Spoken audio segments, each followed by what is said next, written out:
And welcome everybody to our Orbit author panel. We're here with the 4 authors from the Orbit universe and Associate Publicity Director of Orbit, Ellen Wright. And I'm going to turn it over to Ellen. Hi everyone. Hi Kaliba Booksellers. It's great to have you here with us today for this panel of Orbit authors. As Anne said, my name is Ellen Wright. I'm the Associate Publicity Director at Orbit. If you're not familiar with us, we're a Hachette Book Group science fiction and fantasy imprint. I'm guessing that some of you who are attending today are science fiction and fantasy fans, and maybe some of you are here to learn more about the genre. Even those in the latter category are probably familiar with some of our best-selling and award-winning authors, people like N.K. Jemisin, Kim Stanley Robinson, James S. Corey, and Anne Leckie. But today I'm going to be introducing you to some fantastic authors who are in the earlier stages of their careers. With a little asterisk I'll mention in a minute, all 4 of the authors on this panel published their debut science fiction or fantasy novel in 2019 or 2020. For 3 of the 4, this was their debut novel, period. I'm going to introduce the 4 authors to you and then kick things off with a few questions for them. In the second half of the event, we'll be taking some of your questions, so be sure to put those into that Q&A function. I'm doing this in alphabetical order by last name, so no one thinks there's any favoritism. First up, Kacen Callender is the author of the World Fantasy Award nominated Queen of the Concord and the upcoming King of the Rising, which comes out in December. They are unusual in this group in that they have also written books that are not science fiction and fantasy, including this year's young adult novel, Felix Ever After. Their middle grade novel, Hurricane Child, was the winner of the Lambda Literary Award. They are originally from the US Virgin Islands, and that background inspired the setting for Queen of the Concord and King of the Rising. Essa Hansen is the author of the science fiction novel Nophek Gloss, out in November, which is her debut novel. Alistair Reynolds called it delicious and delirious and a killer story with real heart and soul. As her day job, Essa is a sound designer for Skywalker Sound, where she's worked on films like Avengers Endgame, First Man, and Pixar's Onward. She lives in California, like many of you, maybe all of you. Andrea Stewart is the author of the fantasy novel The Bone Shard Daughter, which we published yesterday, and which is her debut. Sarah J. Maas called it one of the best fantasy novels I've read in a long time, and Orbit's own Alex E. Harrow called it epic fantasy at its most human and heartfelt. Andrea also lives in California, and I have to share the fun fact that her first child is due in a couple of weeks, making September a very eventful month for Andrea. And finally, we have Evan Winter, who is the author of The Rage of Dragons and its upcoming sequel, The Fires of Vengeance. The Rage of Dragons was called stunning by Publishers Weekly and captivating by Booklist, both in starred reviews. Rage was originally self-published, then re-released by Orbit last year, and we're thrilled to bring The Fires of Vengeance to Evan's many fans for the first time later this year. So those are our 4 authors. I'm going to start things off with a pretty basic question. I'd like to ask each of the 4 of you to tell us about your books and the inspiration for them and the story in those books. Let's start with this question going in the same order as the introduction, so that means Kacen is up first. Sure. Excuse me. So, Queen of the Concord is about Sigourney Rose, who is on a quest for revenge against the colonizers that have enslaved her people and killed her family. So she wants to go to the royal island that's called Hansen, Hela, which is a setting that's based or kind of like inspired by the US Virgin Islands. And she wants to go there to get power back from the colonizers by convincing the king to give her the crown. But one by one, each of the colonizers, but basically she has to prove that it's not her and prove her innocence and figure out who it is so that they do not kill her as well. And it becomes a bit of a murder mystery. And the sequel is King of the Rising. And I don't know how to talk about King of the Rising without giving away the major spoiler of Queen of the Concord, but I will try. Basically, it's from the perspective of another character that you would meet in Queen of the Concord named Lauren, who was a close character to Sigourney, and he is fighting for freedom from the colonizers, along with a lot of other islanders. Great, thank you. So Essa, you're up next. All right. My book, Nophek Gloss, is a classic revenge story on the surface, but at the heart, it's about personal growth and navigating complex morality. A young man, Kacen, wants justice after his whole planet is destroyed for economic gain. And he's thrust into a gigantic, diverse adult world he had no idea existed, and is forced to grow up too fast, physically and emotionally, as he struggles with PTSD, identity, and oppression. And the theme of trying to find belonging and roots is drawn from my own experience as a neurodiverse and mixed race person. And the backdrop of the story is a world of many bubble-shaped universes with different physical laws in each of them, plus a lot of trippy environments, technology, creatures, and aliens. And the setting's inspired mainly by obscure physics, quantum mechanics, and sciences that I love, while the immersive writing comes directly from my own sensory peculiarities and creative work in film. Okay, Andrea, tell us about The Bone Shard Daughter. Okay, so The Bone Shard Daughter is an epic fantasy, and it's in an Asian-inspired setting, and it actually follows several characters, so it's multi-POV. There's a daughter who's trying to reclaim her rightful place as heir. There's a smuggler who professes not to care, but he can't seem to stop doing good things. There's two women in an established relationship who are struggling with the class differences between them. And there's also a stranger on a remote island who's trying to unravel the mystery of why she's there. And this is all told against the backdrop of a failing empire that's on the brink of revolution. And Evan, over to you. Thank you very much. My name's Evan Winter. My debut novel is The Rage of Dragons, and it's basically Game of Thrones meets Gladiator, or for those who have never heard of Game of Thrones, you could also say it's Ender's Game, Ender's Game meets Red Rising. So it's sort of a revenge plot on the surface. It's as pacey as I could make it, because my goal was to tell a story that would keep me up all night long without being able to put it down. And yeah, so it's also, I guess, underneath the surface, an examination of cycles of violence. Thank you all. So my first other question is one that you've probably all heard a few times, or if you haven't, you probably will over the course of writing science fiction and fantasy, which is, why do you write science fiction and fantasy? What is it that attracts you to the genre? Is there anything that you think the genre can do that other genres can't? What's so great about science fiction and fantasy? Obviously I have my own answer, but let's hear yours. Does anyone want to take that one first? You can volunteer. Or if not, I'll assign someone. I'll go. I love the genre because it's the perfect playground for an overactive imagination like mine. It removes limitations, so I can write about anything, invent anything, explore new ideas, or stretch existing ones. I can design an environment to explore human psychology or sociology, or I can play with what it might mean to have a different sort of consciousness or live in a malleable reality. It also has so much potential and scope. I can craft an entire universe from the ground up, or I can zoom in and tell a very small, intimate story and everything in between. And I like reading that whole range. Evan, what about you? Oh, whoops, Kacen, you unmuted. Why don't you go ahead? Are you sure? Okay.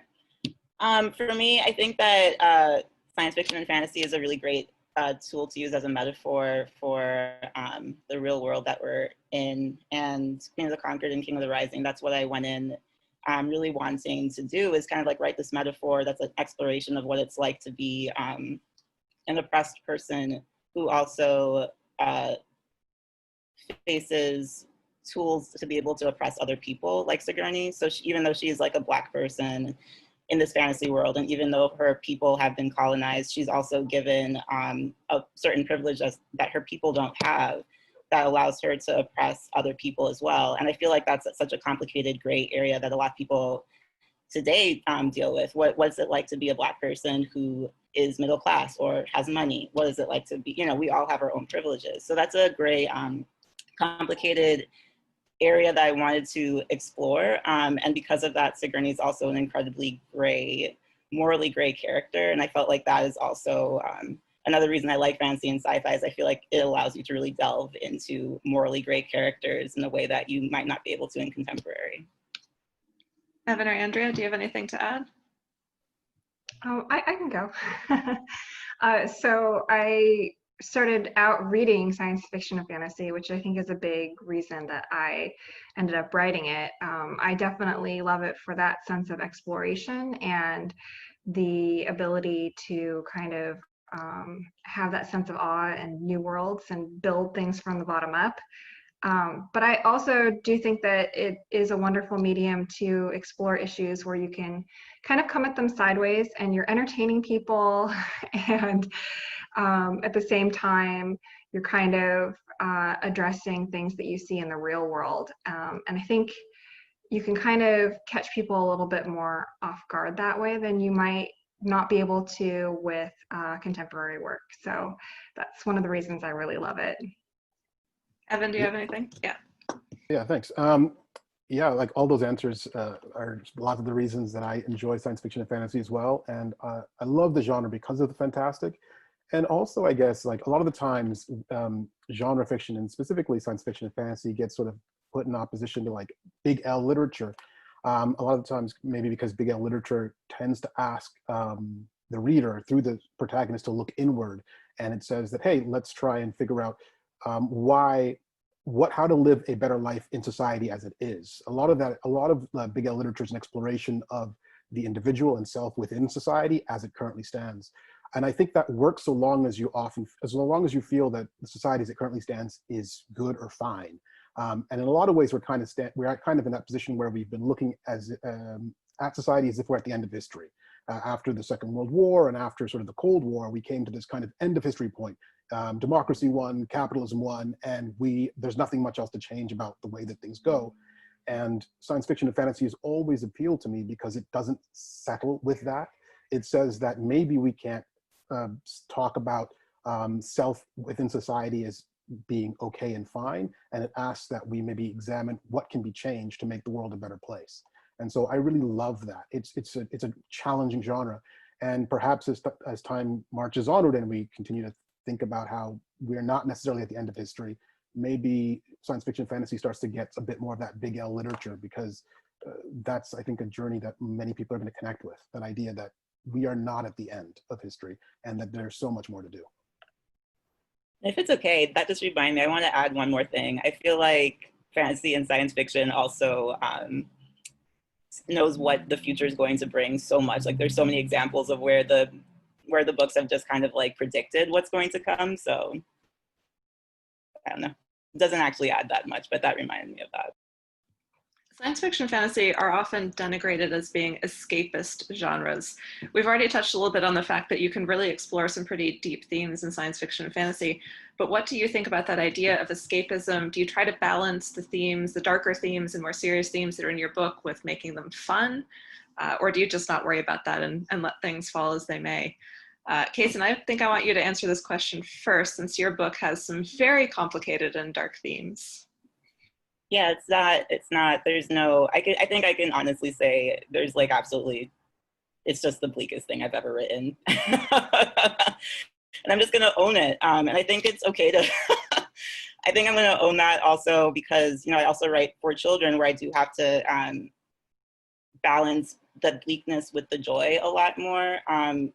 But I don't think, I think that it's fine. I think it depends on what the reader's looking for and what the writer is trying to do. Like, I don't think there's any necessary, I don't think every book needs to be like have a balance of bleakness and joy. If there's, to me, there's just really, it's difficult to write about something that's like about slavery and about genocide and about like massacres and kind of like bringing in the bleaker parts of our current society today and kind of like balancing that with joy. That was a choice I made where it's like, you know what, I don't find any joy in this. In fact, I just find a lot of rage. So that's like that's the emotion I went with. So I think that it's okay to kind of like not necessarily always have that balance, but I also think it's fine if people want to have that balance and want it to be like an escape kind of filled with joy. Feel free to jump in. Anyone else who has something to say on this topic? I'll jump in. So for me, I definitely lean into the escapist element. I love exploring a new world and also making it fun for the reader. I mean, I do have some darker themes and I do explore some issues that I think about a lot. But at the same time, I like the fun of fantasy. I love reading the really dark stuff too, but for me, I really enjoy the escapist element of fantasy. I can go next. Mine definitely ended up almost unintentionally a mix of both. The world is swimming with fun weirdness and strange concepts, but the sense of wonder in that became a powerful way to underline the protagonist's self-destructive notion that it's not a wondrousness or a happiness that he's allowed to have. Like, he can't move on in his life and enjoy this wondrous new world when his trauma is so fresh. He can't embrace privilege and simply look away from the normalized corruption that's so vivid to him because he has a fresh perspective on this big multiverse full of diversity. So thematically, there's a lot of conflict between this fantastical space world full of fun and strange things and the protagonist's single-minded drive to do something with his hurt and anger. Yeah, and I guess for me, what was really important was to tell a story that I would absolutely love as a reader, but then that was the goal going into the writing and the telling of the series from the start and the outset. But what started to happen as I was writing it and examining the themes that I wanted to explore in the story was that I couldn't and didn't want to escape from my own personal history and from my own place in society and from all the things that I see around me. And I had to and wanted to really examine those. So I ended up trying my very best to write a series that basically plays out almost like a thriller, but within a fantasy world that's sort of second world Africa, with all of the stuff that I loved and enjoyed and did feel very escapist to me when I was reading it in a fantasy novel, but that also would speak to someone like me very particularly. So that was sort of my goal with it. So one thing that science fiction and fantasy have in common, and this is probably why they're often grouped together, is that they're not set in exactly our world. Whether there's magic or there's technology that we don't have right now, there's always something that's a little bit different. So I'd like to hear about how you go about creating fantasy or alien worlds. How different do you try to make them from our world? How realistic do you try to make them? Do you try to have the science based on actual science? Do you read about real societies, or is it all just made up? And I think I'm going to suggest that we start with Essa on this one, because you're the only science fiction writer among us. So you can talk about alien cultures and then everyone else can talk about magic. Awesome. So my worlds usually start with some little seed idea, either a visual or a what if question. And then I start to grow that as a brainstorm, and it crystallizes as I ask the more concrete, nitty-gritty questions like, how do people travel around in this world? Like, what would the currency be? Why do they care about X, Y, Z? And that starts to put limitations on that makes the world more realistic. So with Nophek Glass, my initial idea was the bubble multiverse, essentially from looking at macro photos of foam bubbles, and then my imagination enlarges that to galactic scale. And what if these contained planets and stars? What if ships could pass through the membranes? And I thought, what if each one of these bubbles had unique laws and transformed things that passed in and out? What would that mean for explorers, for economy? In what ways would diversity become a norm in that kind of world? And then eventually I bring all my big ideas back down to a character and a story and find the right way to tell that world. And I always try to go for plausibility with my science. This particular world is much more fantastical, space opera, almost science fantasy, than hard science fiction. And a lot of the science that I really love is sort of fringe or very theoretical or like cutting edge. So, a lot of people won't be familiar with it, but those are the weird ideas that I love to try and include and pave towards, strange. Who wants to take this next? Evan, how about you? I know that your world, and I think this is true for all three of the fantasy writers, is based on, or at least inspired by, real world places and cultures.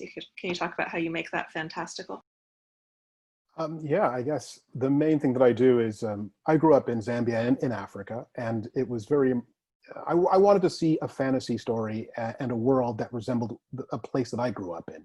I wanted to see, like, I've read Queen of the Concord, for example, by Kacen, and it's wonderful because my family's Guyanese and from the Caribbean, and to see just the vegetation described in the book, to see the landscape in the book, to feel that heat is something that you don't, that at least I shouldn't say nobody gets to do it, but I haven't had a chance to really feel that stuff. And it connects me to the story in a different way. It also allows me to explore a world that I don't often get to see depicted in a different way. And so that's what I wanted to do as well in the way that I told the story. So it's set in a place that is very much my childhood memories of Africa and Zambia in particular. And then what I did with the creating of the rest of the world, its magic system, its socio-political sort of organization, was to sort of ask a question that I didn't have the answer to, but felt very important to me, and then to try and follow that through on all its themes. And one of the core questions being cycles of violence and how do you break out of them, and how do you adapt and alter a society to become more equitable or reasonable when the powers that be are very much set against making that a possibility. Andrea or Kacen, anything from you two? Okay. So like Evan, like I knew I wanted to have my book set in a place that reflected my background. My mom is Chinese and I grew up a lot with her side of the family. So I knew I wanted to have like an Asian inspired setting that kind of reflected the culture that I grew up with more, the food that I grew up with. So that was a big thing that kind of started with my world.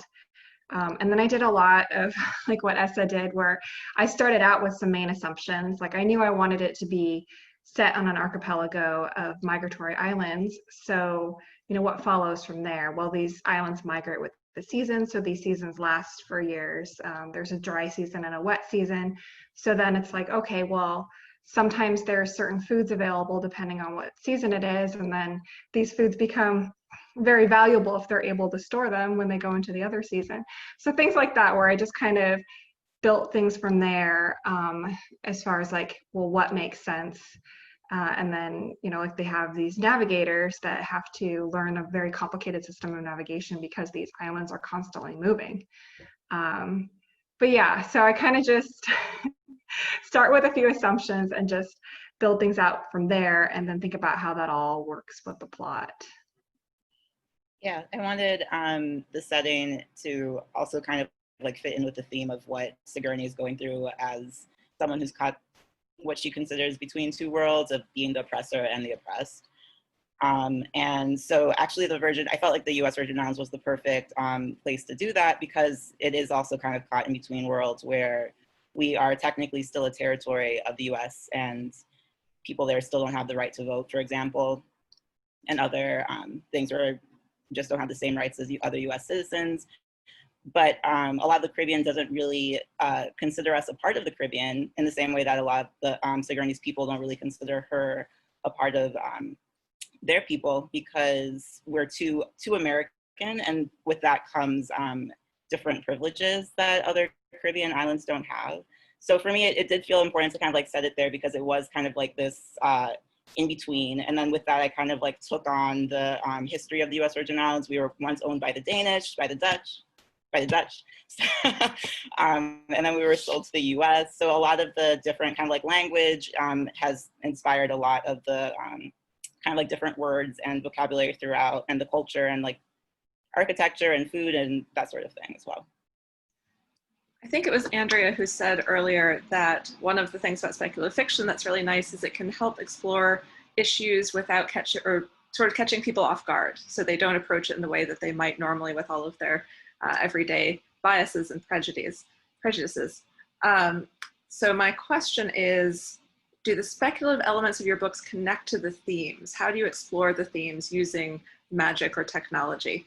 And I think this is another one where I'm going to pick on Kacen first, because I think you're going to have some things to say about this based on the magic system in Queen of the Concord.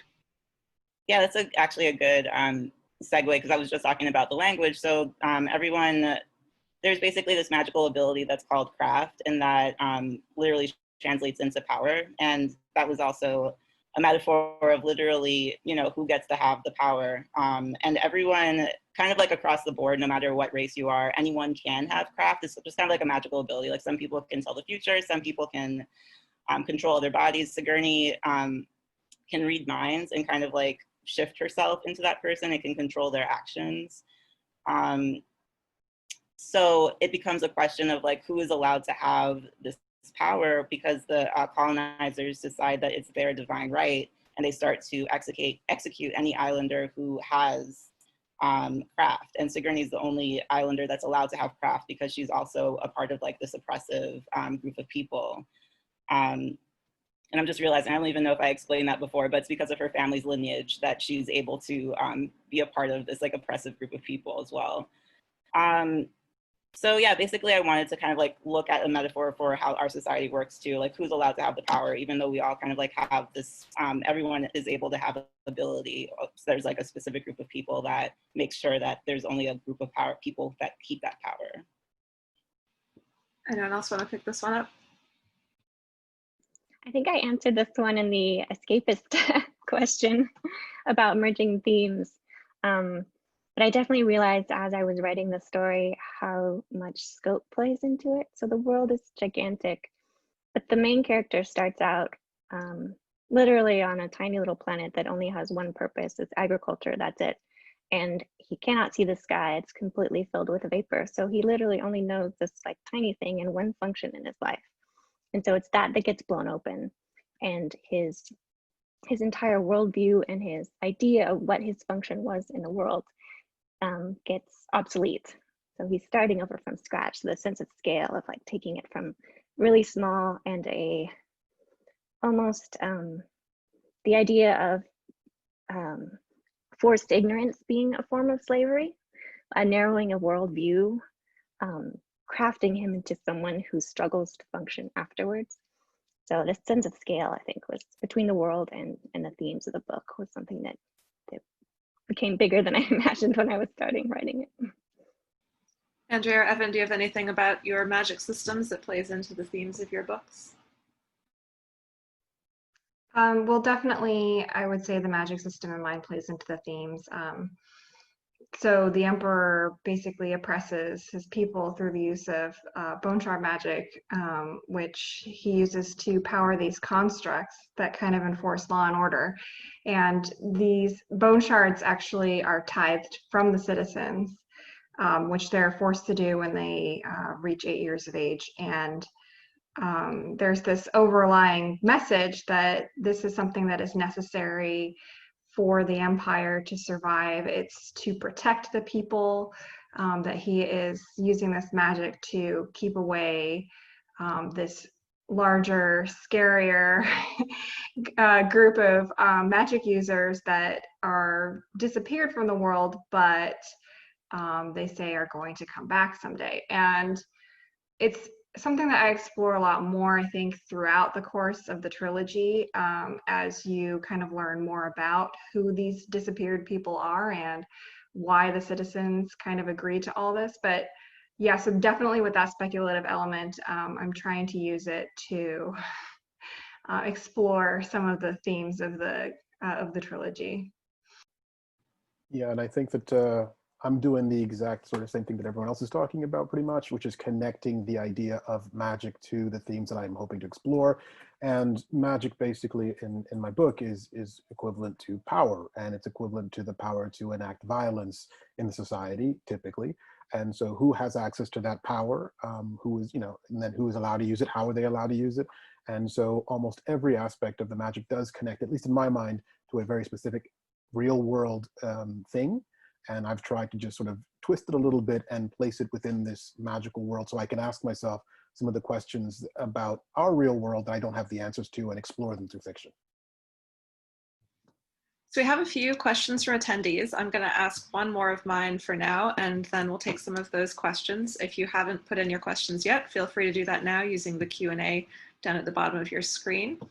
My last question for now is about research. Two questions, you can answer either or both. The first is, what are some interesting tidbits you learned while researching your book? Or second, maybe a little bit easier, what's the weirdest Google search you had to do while researching? What's the thing that might get you on an FBI watch list? Andrea, I heard you talking about this a little bit yesterday at your event, so I'm gonna pick on you this time. Yeah, so I'm sadly the kind of person that ends up doing a lot of research after I finish my first draft, where I'm like, okay, I just put something in there and I'm not sure whether or not this is an actual thing or whether it can work, so I need to go and look it up later. So one of the things that I have in my book is that these navigators, they, upon graduation, get a tattoo on their wrist that can help identify them if they drown and their body washes ashore. And I started thinking to myself when I was looking at it the second time around, I was like, well, how long does it take for a body to decay in the ocean? And how long would your skin be there? So I started Googling that, which probably has me on some watch lists now. But I found out that actually it can take a while for a body to start decaying depending on where it ends up in the ocean. So I was like, okay, this works. You're making me feel a lot better. I was going to say, I don't think I can even say this out loud on this panel, but I looked up, because it's set in the Caribbean, so heat has a lot to do with like how quickly a body decays. I did have to look up how long would it take for a body to decay in like this temperature, heat, and yeah, I'm sure the FBI is watching too. Not for this book, but for epic fantasy I wrote before, I had to do something similar with like how many days, if you had a decapitated head in a sack, would it take for it to really start smelling? It's like, it's gonna take it from here to there. What was the answer? Like, I think it was like 3 or something. I don't know, I don't remember, but I was like, I need to figure this out if I'm gonna describe this thing. But that's probably a weird Google. Okay, so my book is filled with sword fights and lots of hacking and slashing and lots of violence. But I did not look up the decomposing heads or anything like that. I guess for some reason I didn't have to do that, or I didn't do it. But maybe the most interesting thing was getting a chance to look at the architecture of Africa and seeing how different it was from north to center to south. And even just something as simple as a lot of Northern African architecture, or traditional architecture, was the buildings were built with adobe as opposed to like sort of the more common stone that you would see in like the European castles. And it was a cool thing for me to get a chance to look at and explore, because nowadays, even in Africa, a lot of the architecture, at least again in central to the south and where I was, is very sort of westernized, but just sort of adjusted for the heat and the climate. But looking at all the traditional architecture was so cool to see the different styles. And so that was a really fascinating and fun part of actually doing the dreaded research for me. So there's a reason we're all here on Zoom today, of course, a reason why in-person events are not practical. So the first question that I'm going to ask you all from the attendees sort of addresses the elephant in the room. This is from Tom, who asks, how has the pandemic affected your perspective of humanity? And I guess how, if at all, is that playing into the writing that you're doing right now? It hasn't really changed my perspective on humanity, except that I think it's just trying to spotlight a lot on a lot of the issues that had already existed. And I think now, I think there's a little bit more hope for people of color and for Black people, because it feels like there's a lot more consciousness of all the things that need to change because of the pandemic. It's just made it easier to shine a light on the fact that, yes, Black people and people of color are dying much more than white counterparts. And I think there's just like been a lot more discussion and conversation. So I feel some hope, but it hasn't changed my perspective on humanity that much. And how it affects my writing, especially for fantasy, I think it's probably going, I already write about bleakness and rage, so that's not going to change that much for the fantasy side of things. I think on the children's side, when people are talking about contemporary, that becomes a lot more of like a bigger question where people are going back and forth on like whether we should even acknowledge the pandemic. So that's an interesting conversation there. But for fantasy, I'm straight up like, oh my God, are we having like a young toddler? Oh no, that's like an adult person. What was I saying? Yeah, for fantasy, I don't think much is gonna change. I guess I'll maybe go next. The pandemic, pardon me, and how it makes me view the world. I write about a pretty dark and grim world, pretty much in my book, but I tend to be fairly optimistic as a human being, but the pandemic has definitely sort of dulled that for me a little bit. It's been so strange to see how, I guess, even I've always felt that things like facts, stats, and numbers, they can paint a certain picture. It's very difficult to get to something that feels like this is absolute truth or an absolute fact. But at the same time, it's been so strange to see that one person will say 1 + 1 = 2, and then somebody else will be like, no, it absolutely does not equal that. And it's been so strange to see people looking at the same information from such a different perspective, like one that is hard for me to identify with. So that's been interesting and a little bit hard to get over, I think, for me. That was actually another question that Tom had asked later on. How do you react to multiple views of truth and reality that are being played out politically and in today's news? So if that's something that resonates with you more than talking about the pandemic and humanity in general, feel free to answer that question now too. I can go next. So Nophek Gloss was written before this year, but kind of like Kacen was saying, it's responding to existing issues and feelings. So it's the themes ended up more timely for this year in particular than I imagined. But a big theme in the book is an individual going up against something that is too big, like a corporation or a world structure or something. Like you as an individual trying to go up against something that's too big when it feels like you're struggling against a void, but you can't just do nothing. So I'm carrying that theme into book 2, even as the scope increases. So questions of what can you do? What is your responsibility to do? Who has privilege and how they're using it? So while the course of my trilogy was sort of set already, it's definitely has sharpened some of the themes as I'm going. I don't think that the pandemic has really changed my viewpoints on humanity. I feel like the things that are showing right now, the cracks were kind of showing before this whole thing happened.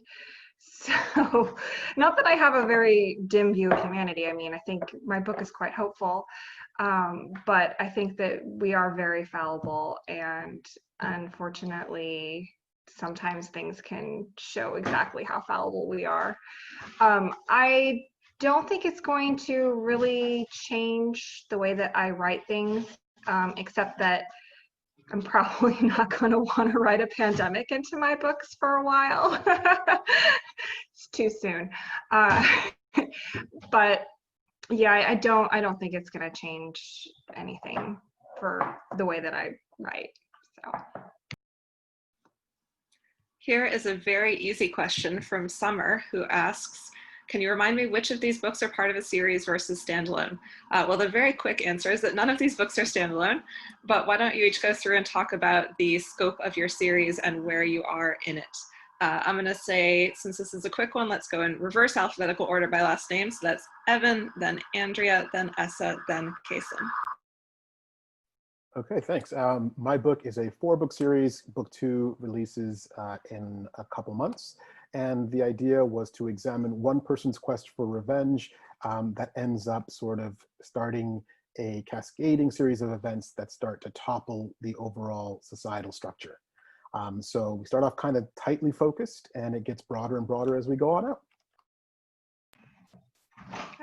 Okay, so for mine, I have just the first book that came out, and it is part of a planned trilogy. So, you know, the first book is set at the backdrop of a revolution, and things kind of build from there. I don't want to give too many spoilers or anything. So, but yeah, so it is going to be a trilogy, and I have the next books planned out, and the second book is actually almost ready to go to the editor. So my book, my series is a trilogy, but actually the first book stands alone pretty well. So if readers aren't ready to commit, it still like finishes itself off and doesn't leave you with a big cliffhanger.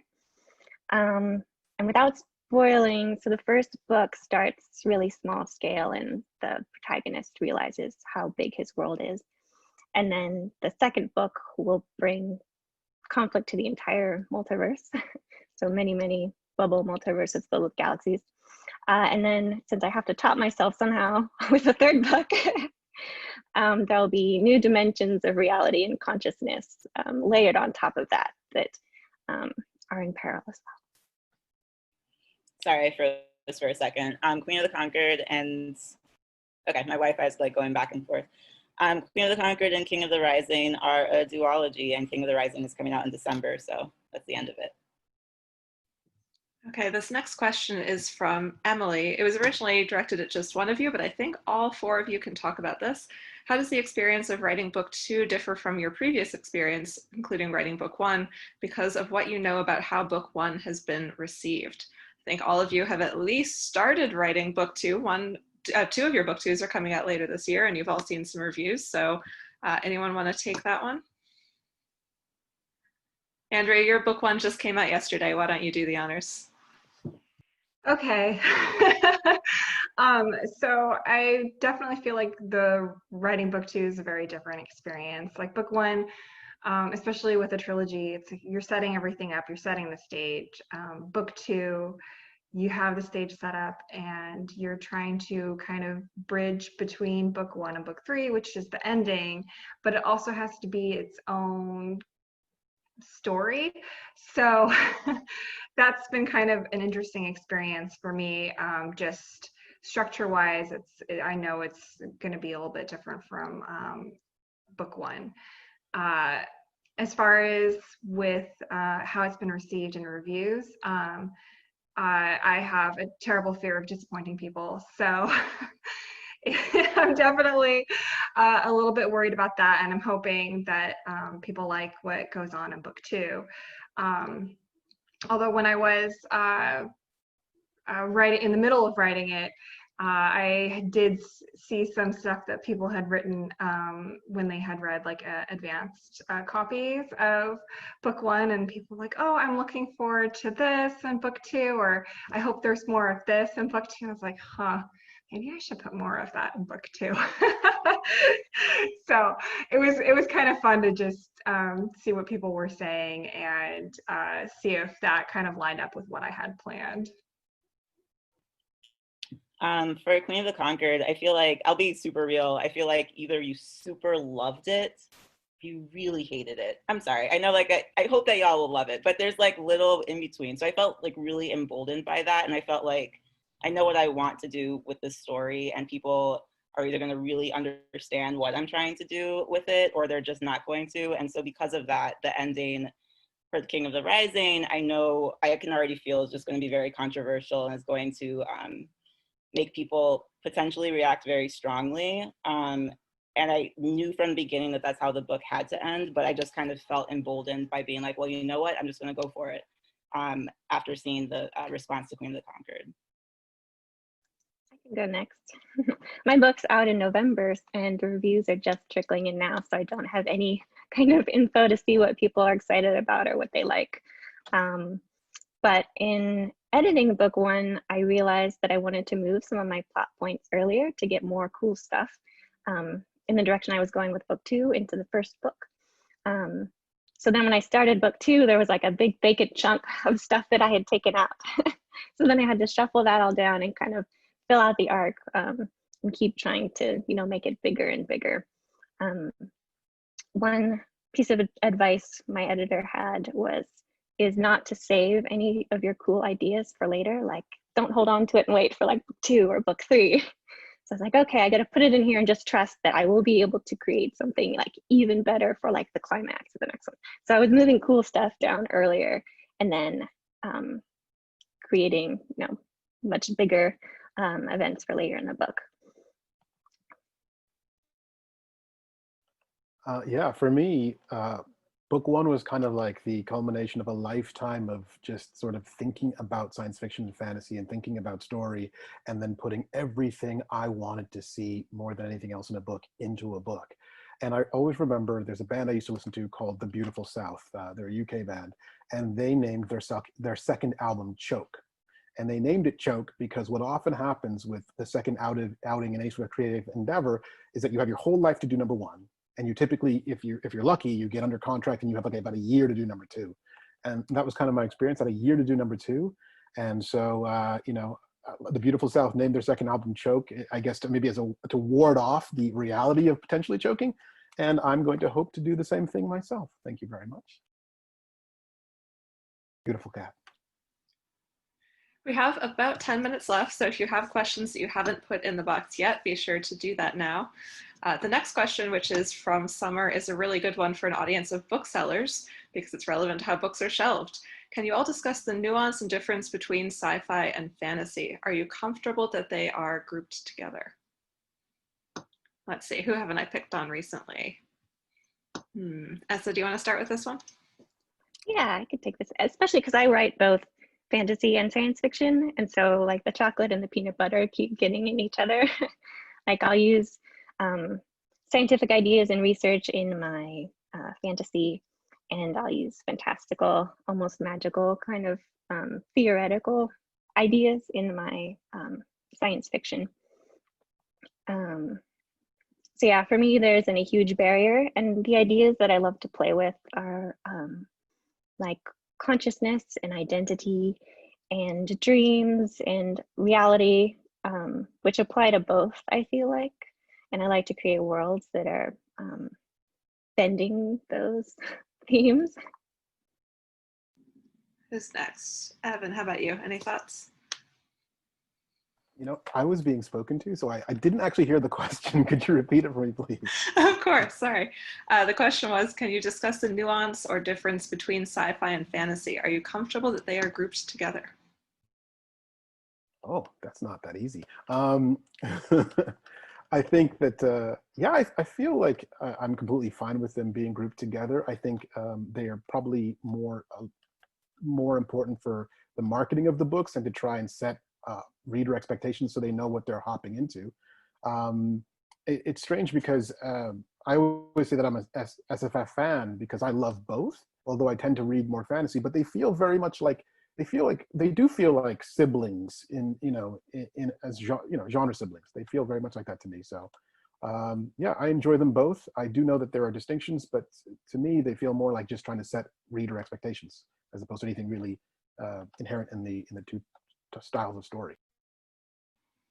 Kacen, do you have any thoughts on this one? You also write outside of speculative fiction, so you have a bit of a different perspective on this as well. I have a different perspective, but I don't have much to add. My answer is exactly Essa's. Does anyone have a fun way of defining the difference between sci-fi and fantasy? This is a question that I'm asked a lot, and I bet it's something that booksellers are asked a lot too. I kind of feel like science fiction and fantasy have a lot of parallels. Like I read and write both, and when I'm explaining to somebody that only reads fantasy, like what space opera is, I'm like, oh, it's like epic fantasy, but in space. So I'm personally very comfortable with them being shelved together, but I can't think of how I would define the difference between them, especially since sometimes there is science fantasy as well. Like there's a lot that blurs the lines between the genres. I know that I heard a really good explanation that someone had like one line that differentiated the two, but now I can't remember the quote, but it was one where I was like, oh yes, that's great. Now I can't remember. One line that I've heard is that science fiction is set in worlds that could be ours but aren't, and fantasy is set in worlds that could never be ours. I don't think that's actually accurate because a lot of science fiction is not very scientifically accurate, but it's a nice rule of thumb. And then the other one is science fiction has spaceships and fantasy has wizards, if you want to be really brief with it. Or dragons. Here's a fun question from Mary Elizabeth, who asks, what would the SFX budget be for your work if it were a screen story rather than prose? Essa, you have a film background. Do you want to take this one? I do, and it would be very high budget with lots of visual effects. Since it takes place in wild locations in like a weird galaxy, and there are alien characters. The ensemble cast has lots of alien misfits and creatures, so it would be a very big budget. And I wasn't thinking in terms of it plausibility. I do have author friends who are designing like their settings and the scope of their story, even down to the number of characters that they have in their scenes. Like visualizing it as being a movie one day, maybe, which I admire, but my brain can't work in those limitations. So I just went wild. So it would be very elaborate to produce. Queen of the Concord would be very, I don't think it would actually have a very high budget. It's so internalized. It would be in the Caribbean, and the powers would be kind of like someone saying, okay, now you're forced to do that. You know, it's not, there aren't like explosions or anything. But I am very curious about animation for fantasy novels. And that's one thing, I don't think Queen of the Concord would be the best, but I am kind of like writing books in mind with like, I would love for it to be like an animated series on Netflix or something. I had a similar thought that Queen of the Concord, the speculative elements are very internal and invisible, as opposed to something like dragons, which of course make an appearance in Evan's books. What do you think, Evan? You know what? I think you could probably do a pretty good job on a budget like Starz' Spartacus TV show. Obviously, it would be wonderful to have a budget like Game of Thrones or something. Although I think that even Game of Thrones probably has more big budget elements than my story does so far, but I'll see what I can do about that in the sequels. So.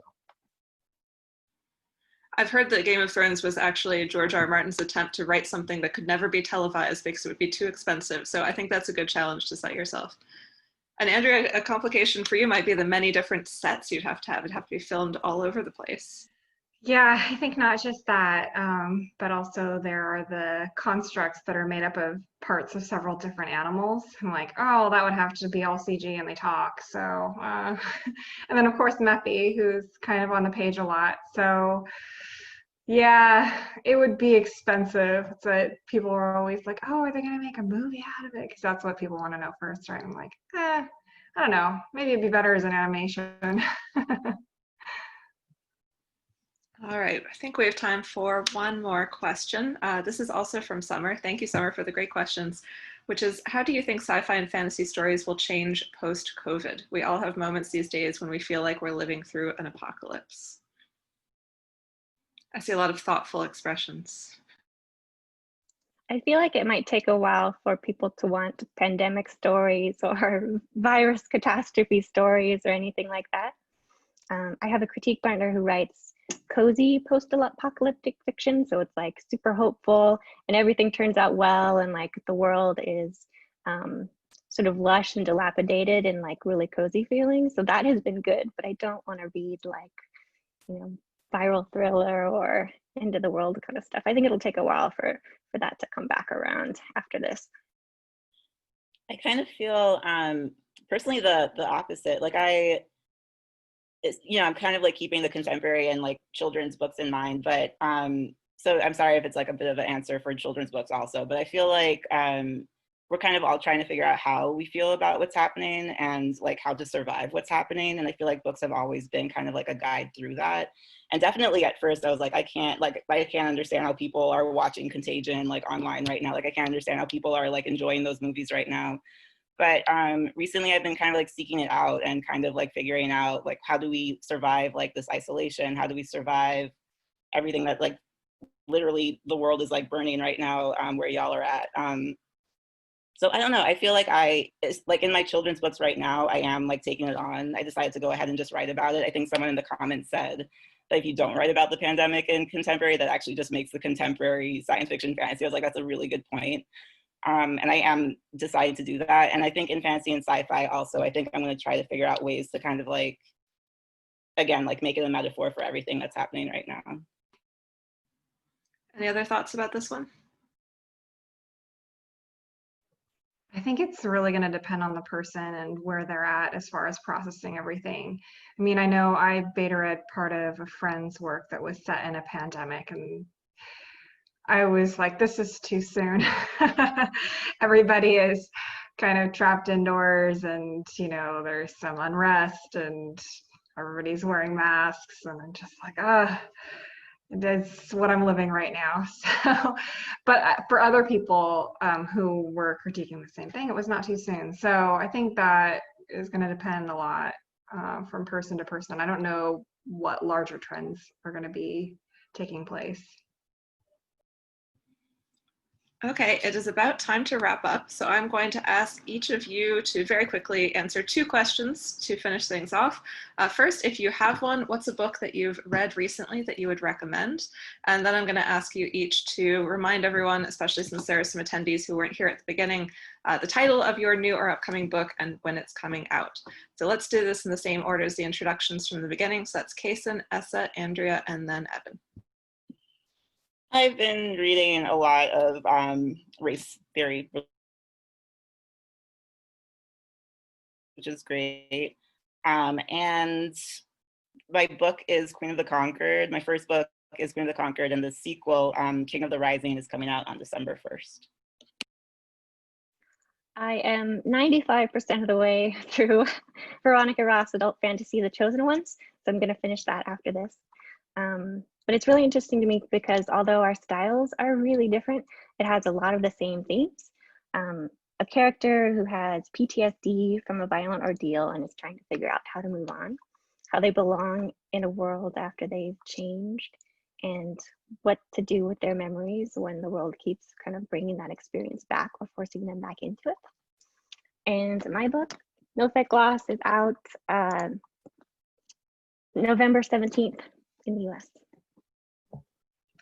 So a book that I read recently that I really enjoyed was The Vanished Queen by Elizabeth Campbell. It's got a really beautiful cover, and I mean, obviously that's not what I loved about it, but it's also a book that is set in a kingdom that's on the cusp of revolution with a corrupt ruler, and people are trying to figure out basically how to overthrow him and how to work together. And I really loved the themes in there. There's some great reveals, and it's just beautifully written. And my book is The Bone Shard Daughter, and that just came out yesterday. So. Congratulations, Andrea, on having your book come out yesterday. Happy book birthday to you. Yeah, my next book is The Fires of Vengeance. It comes out November 10th of this year. And a book that I recently read that I think if you get through this book and you don't think at least somewhat differently about the world, I can't even imagine that almost. It's Cast by Isabel Wilkerson, and it is a really, really powerful nonfiction read. All right, that finishes things up. Thank you everyone for coming. Thank you, Anne and Calvin, for organizing this. So if you check the chat, you'll see my email address. I'd love to hear what you thought of this event. Of course, you can request a review copy if you'd like to do that. And there's also a link in the chat for the Edelweiss collection of these authors' books. I hope you check them out. Hope you enjoy them. Thank you again for coming. Have a great afternoon.